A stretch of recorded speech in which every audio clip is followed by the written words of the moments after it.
Hello guys, yung next na ipapakita ko sa inyong video ay pinaniniwalaang libingan ni Adan, the first human na nabanggit dito sa Bible.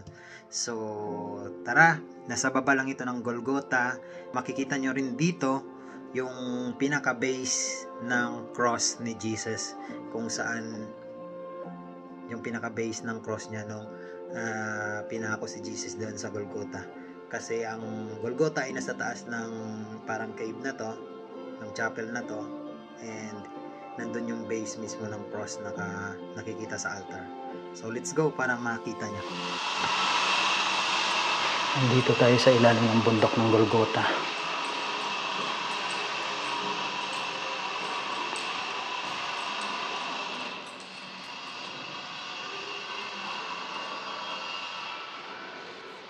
And yung crack na nakikita nyo dito ay sinasabing dulot ito ng paglindol pagkatapos namatay ni Jesus.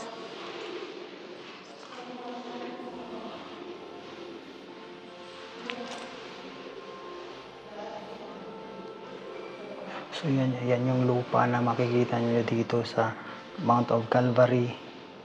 Kadugtong nito na sa taas kung saan pinako si Jesus Christ.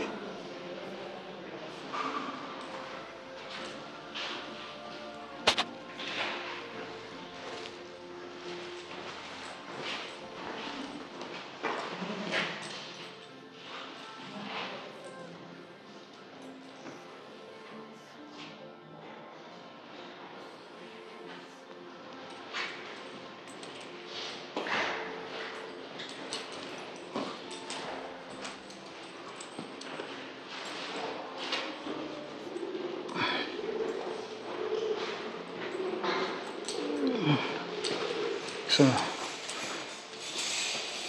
nasa taas yung Golgotha. Galing na tayo dun.